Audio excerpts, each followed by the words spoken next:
Hello friends, good evening to all of you. आप सब कैसे हैं? मैं समझ सकता हूं कि आप लोग सब ठीक होंगे। पिछले क्लास में हमने डिस्कस किया था कि बीपीएससी का सिलेबस क्या है। अब हम आज आपको डिस्कस करेंगे कि बीपीएससी के जो सिलेबस हैं उस सिलेबस को आप कहां से, किस मटेरियल से या कौन सी बुक से आप अध्ययन करेंगे जिससे आपका पूरा सिलेबस कवर हो जाएगा। तो आइए देखते हैं बोर्ड पर। पहले बोर्ड पर देखिए BPSC study material history. History book के लिए आपको पढ़ना है बिपिन चंद्र का एक मॉडर्न हिस्ट्री का बुक आता है, जो आपको बिपिन चंद्र का एक मॉडर्न हिस्ट्री का बुक पढ़ना पड़ेगा।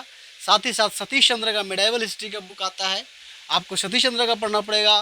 प्लस एनसीईआरटी आपको पढ़ना पड़ेगा 6ठी क्लास से 10वीं क्लास तक का, जिससे आपको उसमें मॉडर्न, मिडाइवल और एंशिएंट तीनों हिस्ट्री आपको कवर अप हो जाता है। बस इतना आपको हिस्ट्री के बुक्स में आपको पढ़ने की आवश्यकता पड़ती है। देखिए इसके बाद फिर बिहार एक परिचय, यहाँ से क्वेश्चन बहुत आते हैं, हिस्ट्री से भी बहुत सारे क्वेश्चंस आते हैं, तो हिस्ट्री तो आपको पढ़ना ही पढ़ना है।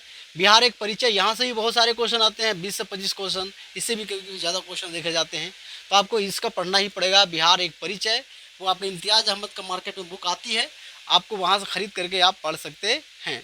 ये इतिहास और भूगोल दोनों की बुक आती है, तो आप दोनों बुक पढ़ सकते हैं, दोनों से ही क्वेश्चन पूछे जाते हैं।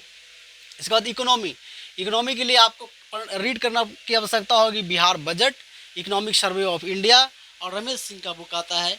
आपको इस रमेश सिंह का बुक आपको पढ़ना पड़ेगा, जिससे आपका बेसिक क्लियर हो जाता है।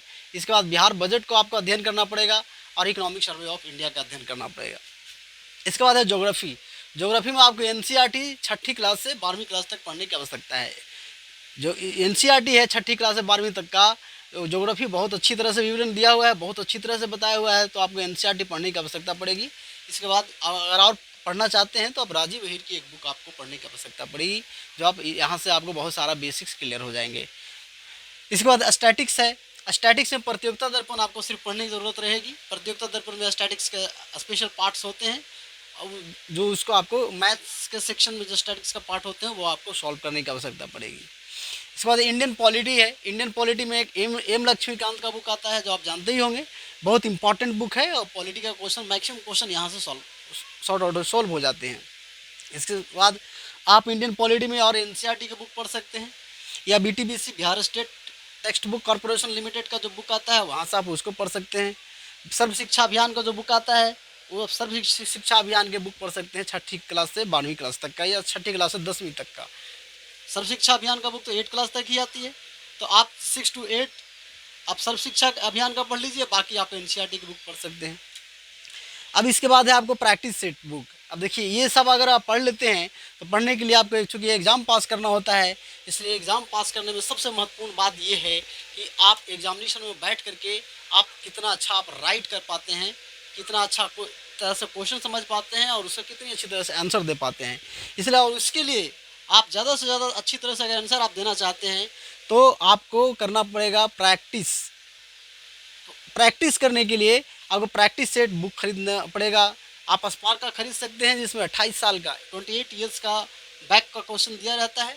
आप यहाँ से इसको ख़रीद करके आप यहाँ से प्रैक्टिस सेट बना सकते हैं। इसके बाद मैथ्स है। मैथ्स में 4-5 क्वेश्चन हमेशा देखने को मिलते हैं, तो मैथ्स और रीजनिंग से करीब करीब 10 क्वेश्चन देखने को मिलते हैं। तो मैथ्स और रीजनिंग के लिए आपको स्पेक्ट्रम का एक बुक आपको पढ़ना पड़ेगा, और इसके बाद कोई भी सी सेट का मटेरियल जो बाज़ार में उपलब्ध है, जो मार्केट में उपलब्ध रहता है, आप एक सी सेट का मटेरियल लेकर ख़रीद करके आप उसको सॉल्व कर सकते हैं। करंट अफेयर्स रहता है, करंट अफेयर्स से 20 से 25 क्वेश्चन पूछे जाते हैं, और भी ज़्यादा वेटेज इसका रहता है। तो इस सेक्शन को आपको बहुत अच्छी तरह से पढ़ने की आवश्यकता पड़ेगी, आप बहुत अच्छी तरह से इसको अध्ययन करने की आवश्यकता पड़ेगी। करंट अफेयर्स का सेक्शन के लिए हम आपको सजेस्ट करते हैं द हिंदू न्यूज़पेपर, कोई भी एक न्यूज़पेपर, इधर आप द हिंदू पढ़ लीजिए या फिर दैनिक जागरण पढ़ लीजिए, हिंदुस्तान पढ़ लीजिए, कोई भी एक रेगुलर बेसिस पर, डेली बाय डेली बेसिस पर आपको एक न्यूज़पेपर पढ़ना ही पढ़ना है। इसके बाद आपको हम प्रेफर करते हैं योजना जो भारत सरकार के द्वारा चलाई गई मैगजीन होती है, इस योजना को आप पढ़िए। इसके बाद प्रतियोगिता दर्पण जो पीडी आती है मार्केट में, आप पीडी पढ़ लीजिए, तो यहाँ से आपको करंट अफेयर्स क्लियर हो जाते हैं। तो इस तरह से ये पूरा जो है बीपीएससी का मान के चलिए सिलेबस ही है। आपको यहाँ से जो है ये सारे बुक्स हैं, और सिलेबस में जितने भी पार्ट्स हैं वहाँ से आपको सब क्लियर हो जाएगा, जितने हमने आपको मटेरियल्स बताए हैं।